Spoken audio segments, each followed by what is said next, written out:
Like everyone else, I also have a Netflix subscription and I enjoy their content a lot. It is way better than all the other OTT platforms. So Netflix is just beyond imagination. So I'm sure that you also agree with me and you have been enjoying their content as well. But today I'm not here to talk about Netflix's content. I'm going to be talking about Netflix, the organization. Recently, I read a book by their CEO, Reed Hastings. Let me show you the book. This is the book. It's called No Rules Rules. This is written by Reed Hastings, and this talks about how they run the organization, their principles, their values, and some of the systems that they have in place. And this I found to be extremely fascinating. The best part is that some of the principles that he has shared in there, leadership related, are something which I was already implementing. So it's a feel good thing for me as well. So what I'm going to be doing in this video is sharing 5 points that Reed Hastings has shared in this book, and I'm going to go into the details of it. Of course, I will also relate it to my life and how I have been implementing it or how I can learn from it. And what I would recommend to you is that watch this video, later on go back and read that book. It is an amazing book. It is a very useful learning experience for everyone. So let's get started.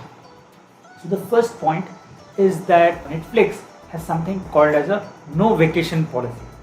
Now, it doesn't mean that people are not allowed to take vacations. In fact, it's the other way around, meaning there is no policy as far as vacations is concerned. You can just decide that you want to go away on a vacation and that's it. So as an employee, you only have to inform people that you're going to be taking vacation during these times. That's it. You don't have to ask for permissions, no approval. How many days of vacation can you take? There is no limit to that. You just do it. Now, this might sound very strange and weird for many of us coming from conventional organizations, right? But it is working brilliantly for Netflix. Let me add something here. Some organizations like LinkedIn, in fact, have adapted a lot of Netflix's practices because it is working so well for them. Just to give you an example, in my case, I have an executive assistant. Her name is Shilpa. She's working for me. And after I read the book, so recently she said that she wants to take off for a few days, in fact, a week and a half, because she has exams.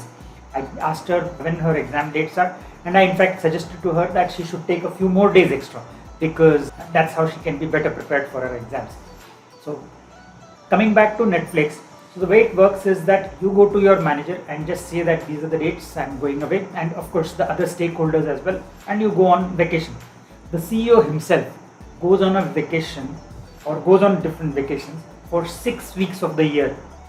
6 weeks of the year he's away, at least 6 weeks. That's how it works. And no approval, no nothing. You just go away. The second thing is that there are travel and there is expenses. People travel for official work and they will be spending money. So when they come back, they have to submit their bills. We all do that, right? And someone approves and then they get reimbursed for those bills. In Netflix, there is no approval process for travel and expenses. You just decide, book, you spend money, you come back and you will be paid in full, whatever your claim is. No one is going to be approving it. Now, again, this might sound weird, but the way it works is that they have a very simple principle. Act in Netflix's best interest. Now, what this means is, let's say you need to fly from one place to another. You can go and book a ticket. Now, you can book either a business class or an economy class. If it is a regular travel, then you can book economy class. However, if let's say you're going for a sales meeting and you're going to be traveling for 6-7 hours, and after that you will land up at a place and within a couple of hours you have a sales meeting, then in Netflix's best interest you should be booking business class. This is just an example. So you apply your mind and think about what is best for Netflix. If you are going to be sitting with a potential customer and the customer orders the most expensive wine around there, maybe that is an expense which is in Netflix's best interest and you claim for it.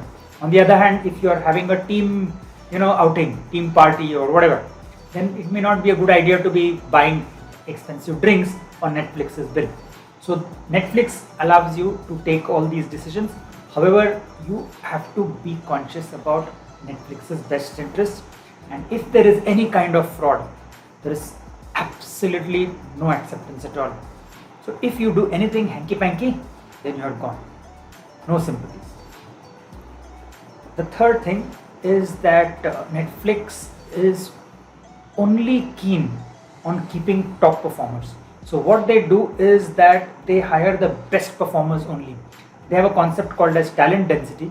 It says that they want to have only the best talents in their organization. Even someone who is good will not survive. Most other organizations, only the worst performers or the ones who are violating certain rules in the organization, they get fired. But in Netflix, if you are a good performer, then you are very likely to get fired. Only if you are a solid top performer do you keep your job. This brings me to my fourth concept, which is called as the keeper test. This is unique to Netflix. So what it means is, hypothetically, if you are intending to resign or leave the organization, does your manager want to keep you? Will your manager do whatever is possible to keep you? If yes, then you pass something called as the keeper test. If not, then you fail the keeper test. You are no longer required in the organization. And by the way, Netflix has a very generous severance package. In fact, they pay their employees 4 months full salary before they let them go. What Netflix believes is that they should only have the top people working for them.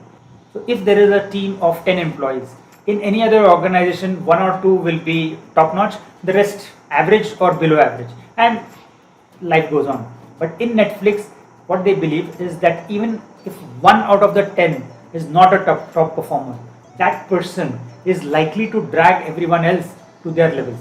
And that is why they just have no tolerance for even good performance. They just fire the person. Okay, this is very strange, but that is how it works. The fifth one is that to be able to get such top performers, Netflix pays salaries which are higher than the market rate. Always.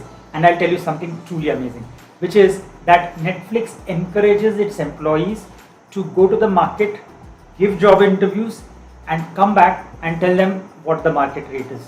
So they have their own internal mechanism of identifying what the market rate for anyone is. But if an employee comes back and says that, look, I have an offer from this organization and this is my prevalent market rate, Netflix encourages that kind of behavior. I'll tell you something from our own personal lives. Reena and I have been married for over 20 years, and we follow something similar as far as our domestic staff is concerned. Whether it is a car wash guy or whether it is our maids, anyone, we always make sure that they are paid slightly more than what the market rate is, because we believe that for them to be completely committed to their work, it is necessary. In fact, let me tell you something, our maids have never asked for us for a raise, because even before they can ask, Reena gives them the raise. And also very generous donations. So during Diwali, she gives them a full month's salary, additional salary, and during other festivals as well, whether it is 26th Jan, Holi, 15th August, Dasera, sometimes I think even Christmas and New Year. So she always gives them little gifts or some things here and there. And she never ever deducts from their salary if they miss work. There have been times when the maid was away for weeks together, and yet we got a substitute, paid the substitute the same rate, but this made no salary deduction. That is how we work, and that is why we have never had any issues with the two maids that are working in our house. One has been around for 12 years, the other one for 6 years. Perfectly okay. So these are some amazing leadership lessons that we can learn from Netflix. I conduct free webinars on leadership skills every week. So the link is given below. I would suggest register for this webinar and you will have an amazing learning experience. Before I go away, I like to share a nice quote that I picked up from the internet. Let me bring it up on the screen. It says, if you want to build a ship, don't push people to gather wood, divide the work and give orders to them. Instead, teach them to desire for the vast and endless sea. I think this is something which Netflix does brilliantly. Because of the culture that Netflix has, therefore the output that we all see is so amazing. Hope this video has been useful to you. Press the like button, subscribe to my channel, and I'll see you in the next video soon. Cheers. Bye.